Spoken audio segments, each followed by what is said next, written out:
அந்த நல்ல seat meal கத்த நாள் காலையில் ஸ்கேலில் நிற்கும்போது கொஞ்சம் பயமாகவே இருக்கும். நல்ல வேலை, இன்னைக்கு அது என்னை பெருசாக எதுவும் அஃபெக்ட் பண்ணல. டிசிப்ளினே இல்லாத வாழ்க்கையில் டிசிப்ளின் எப்படி தருவான்னு பார்க்குறதுல இது இன்னொரு நாள்.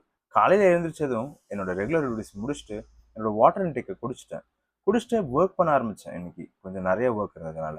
அதுக்கப்புறம் என்னோட ரெகுலர் ட்ரிங்கான ராகி கஞ்சியும் எக்ஸு பாயில் பண்ணிவிட்டு அப்படியே என்னோட பிரேக்ஃபாஸ்ட்டுக்கு உப்புமா சாப்பிட்டு என்னோட வாய்ஸ் ஓவர்லாம் முடிச்சுட்டு நான் அப்படியே எனக்கு ஜிம்முக்கு கிளம்பலான்னு கிளம்புனேன்.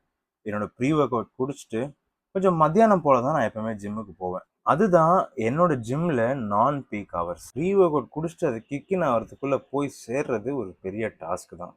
போயிட்டு இன்னைக்கு நல்ல செஸ்ட் டே ஒன்று போட்டேன். நான் இந்த சீரீஸை டாக்குமெண்ட் பண்ணக்கப்புறம் தான் தெரியுது நம்மளால ஒரு மாசத்துக்குள்ள எவ்வளவு நிறைய டிஃபரன்ஸ் காட்ட முடியும் நம்ம ஸ்ட்ரென்த்லன்னு.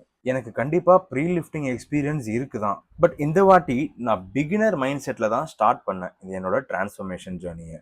நல்ல ப்ராக்ரஸ் இந்த வாட்டி. நான் அந்த கன்சிஸ்டன்சிக்கு தான் நான் தேங்க்ஸ் சொல்லுவேன். நல்லா 6 to 7 வேரியேஷன்ஸ் போட்டுட்டு ஒரு 35 மினிட்ஸ் இன்னைக்கு கார்டியோ பண்ணேன். இன்னைக்கு கொஞ்சம் எக்ஸ்ட்ரா கார்டியோ பண்ணேன். நேற்றுக்கு சாப்பிட்ட பிரியாணிக்கு நம்ம ஏதாவது பண்ணணும்ல. வீட்டுக்கு போன உடனே குழுக்களை போட்டு என் போஸ்ட் ஒர்க் அவுட் மீல் எப்பவுமே வீட்டில் என்ன இருக்கோ அதை சுற்றி தான் நான் சாப்பிடுவேன்.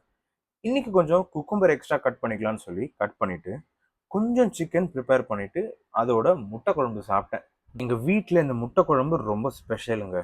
சாப்பிட்டு முடிச்ச கையோட ஆஃபீஸ் கிளம்பிட்டேன். ஆஃபீஸ் போயிட்டு இன்னைக்கு என்னோட வேலையை அங்கேருந்தே எல்லாமே பண்ணிட்டு கொஞ்சம் ஒரு சில போஸ்டிங் வேலைலாம் இருந்தது, அதையும் பண்ணேன். கையோட கிளம்பியாச்சு. வீட்டுக்கு வந்தா என் தங்கச்சி நல்ல சிக்கன் செஞ்சு வச்சிருந்தா, அதையும் சாப்பிட்டு என்னோட டேயை முடிச்சுக்கிட்டேன். நாளை பார்ப்போம் வித் சம் மோர் டிசிப்ளின்.